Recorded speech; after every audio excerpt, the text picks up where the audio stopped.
السلام عليكم ورحمة الله وبركاته. حبايبي عاملين ايه؟ يا رب تكونوا في احسن حال. النهارده ان شاء الله هنعمل لكم خلطة حنة تحفة. خلطة حنة لملء الفراغات، لنعومة الشعر، لشيل القشرة، ل... لنمو البيبي هير، لتغذية البويصلات الشعر، لكل حاجة ان شاء الله. احنا عارفين فوائد الحنة، ان احنا عارفين فوائد الحنة كاملة، من انها بترطب الشعر. في ناس بتنشف لها شعرها، اللي بيتنشف شعره يحط معلقة زيت مع خلطة الحنة. اللي شعرها بتنشف من الحنة تحط معلقة زيت، اي نوع زيت انت بتستخدميه حطيه مع خلطة الحنة، هيبقى شعرك حلو وطري وكويس. الناس بقى اللي الحنة عادي معاها تستخدمها زي ما انا هعملها دلوقتي.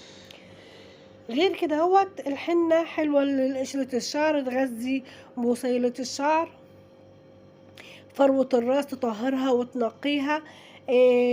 لكل يعني سنة عن الرسول صلى الله عليه وسلم. انتوا عارفين الرسول لما بيقول على حاجة بتكون هي الفايدة وهي كل حاجة. زاد مع الحنة هنحط قشر البصل. قشر البصل ده انا سلقته، حطيته على النار، غليته على النار لاني كنت بعمل الغدا، وقشرت بصلايه طلعت كبيره وطلعت كده وفيها قشر كتير، فانا قلت ايه خساره ارميه، قلت اعمله عشان اعجن بيه الحنه. كده حطيته مع كوبايه ميه بعد ما غسلته ونضفته من اي حاجه، غسلته وحطيته في كوبايه ميه وسبته يغلي غلوه واحده بس على النار. رحت مغطياه وسايباه لغايه لما يبرد خالص، وده كانت النتيجه. البصل بقى فوائده كتير جدا جدا جدا للشعر، وان احنا ما كناش نعرف عنها حاجه قبل كده.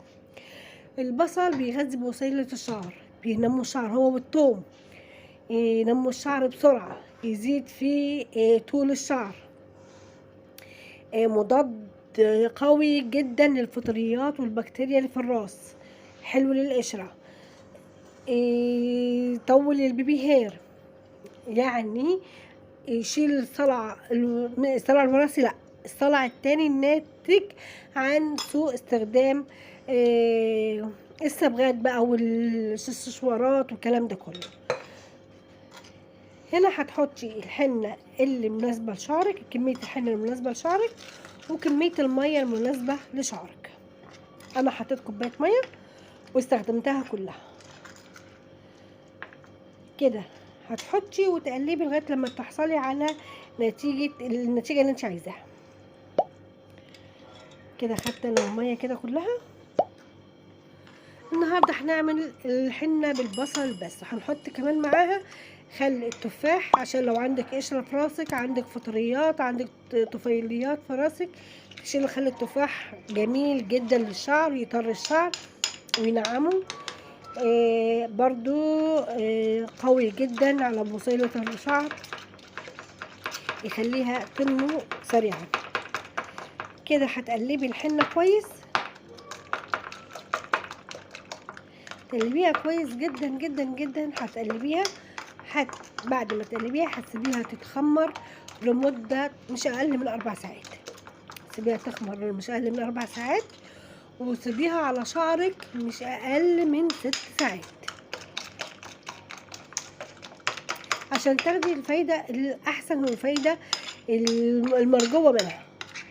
زي ما قلت لك هتسيبيها تتخمر 4 ساعات، وهتسيبيها على شعرك مش أقل من 6 ساعات.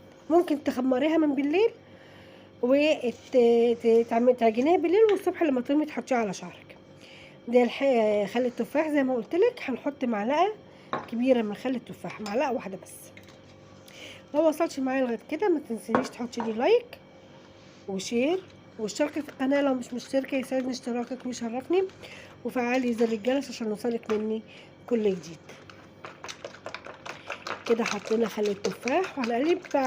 كمان في ملحوظه، انا ما بعملش الحنه تقيله عشان تنزل على فروة الراس، وفروة الراس تستفيد منها اكبر استفادة. كده قوام الحنة كده مظبوط جدا. انت بتحبيه اتقل تقلي، مش هقولك حاجة، بس هو القوام بتاعها كده احسن عشان تنزل على فروة الراس وتغذي فروة الراس وتغذي بوصيلات الشعر. كده خلص الفيديو بتاعنا.